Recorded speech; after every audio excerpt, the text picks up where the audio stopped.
For the 8th year in a row, the Asthma and Allergy Foundation of America is releasing its State Honor Roll report. It assesses leadership and progress, specifically when it comes to policies protecting students and staff with asthma and allergies. Principal investigator Charlotte Collins joins us to discuss the findings and talk about potential solutions. Good morning, Charlotte. Good morning. It's good to be with you. We're pleased to have a few minutes with you here. I'm wondering about the new findings and what stood out to you this year.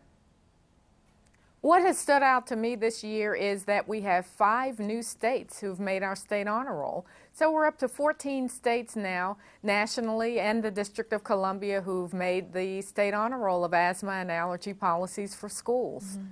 What are some of the risks kids with asthma and food allergies face in school? Explain that.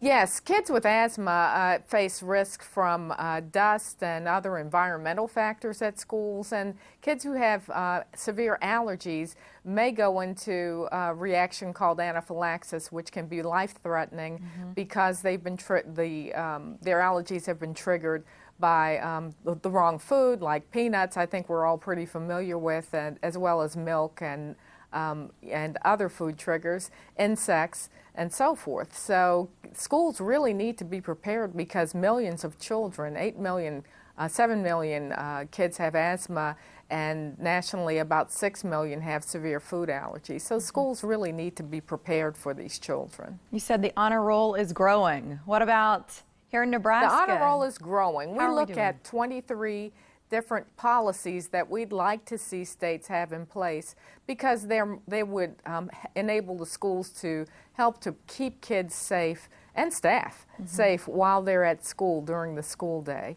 And of the states, we began 8 years ago honoring 6 states nationally, and now we're up to 14. However, you know, while there's progress in those states, we're looking at other states too and trying to get the word out.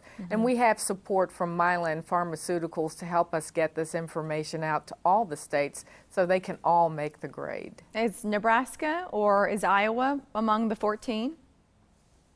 Well, Nebraska and Iowa are not among the 14. Nebraska and Iowa have both made progress over the years that we've been doing this report, but they've made about half of the indicators that we're looking at. And there's more room for improvement, certainly, for both states. The room for improvement comes with respect to school nursing.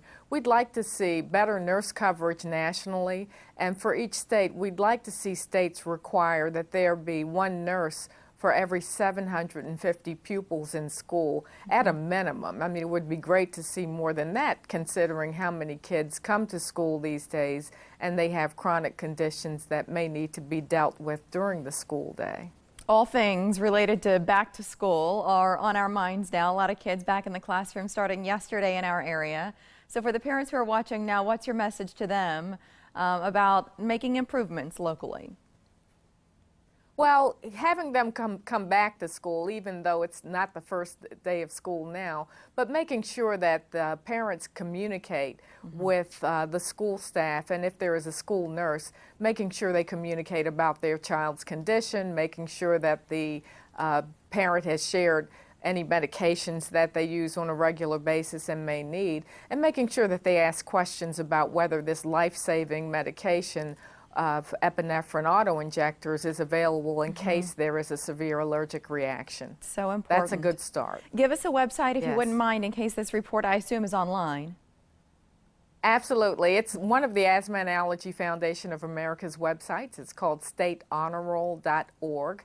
So you can just go to statehonorroll.org and find out more about what's going on in Nebraska and as well as the rest of the states. Thank you, Charlotte. We appreciate your time. Thank you, Mary. Thank you. Mike?